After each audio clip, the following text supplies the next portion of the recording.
Bonsoir et bienvenue à tous sur Afrique Sport pour ce journal du soir du lundi que nous débutons avec la Fédération algérienne de football qui, comme évoqué il y a de cela 2 ans, a annoncé qu'elle va lancer une académie de formation de jeunes talents à Ouargla qui réunira sur plusieurs wilayas du Grand Sud, a indiqué l'instance fédérale. Le membre fédéral et président de la commission de développement des infrastructures de la Fédération algérienne de football, Bachir Mansouri, a effectué la semaine dernière une visite de travail pour s'enquérir des installations sportives à Ouargla dans le cadre de la création de l'académie de formation de footballeurs de la Fédération algérienne de football qui réunira sur plusieurs wilayas du Grand Sud, a écrit la fédération sur son site officiel. Nous faisons un saut au Cameroun, auteur d'une saison prolifique dans les rangs du Coton Sport de Garoua. Lambert Arena fait la une des médias de football camerounais. En effet, alors que nous sommes en plein mercato dans les grands championnats dans le monde, le joueur de 22 ans est annoncé un peu partout dans le monde. Tout d'abord, il y a quelques semaines,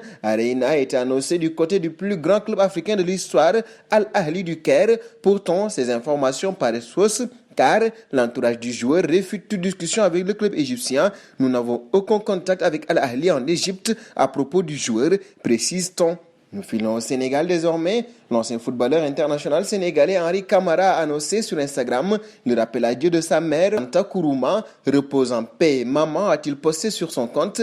Henri Camara, c'est une des légendes vivantes dans son pays. Il a marqué le premier but en or du mondial, qualifiant par là même le Sénégal pour les quarts de finale de la Coupe du Monde aux dépens de la Suède, 2-1. Henri Camara a été également à l'origine de 5 des 7 buts de l'équipe en 2002. Parlons de la Ligue des Champions avec Monaco notamment. En cas de qualification contre le Sparta Prague lors du 3e tour préliminaire, le club de la Principauté sera opposé au vainqueur de la double confrontation entre les Belges de Genk et les Ukrainiens du Shakhtar Donetsk. Suite au tirage effectué ce lundi par l'UEFA, le match aller se disputera le 17 août, 18 août, le match retour le 24 août, le 25 août.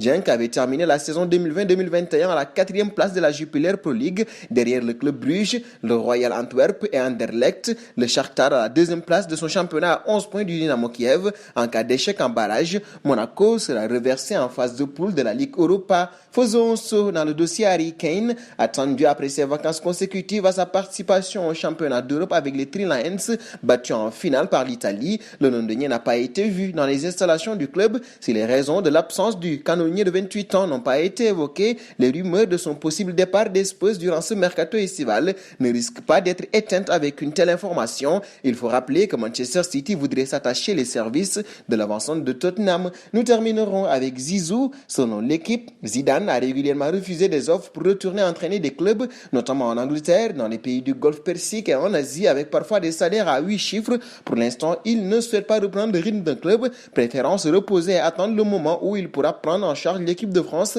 un moment qu'il sait proche. Didier Deschamps, en fait, a déjà donné sa bénédiction à Zizou pour le remplacer.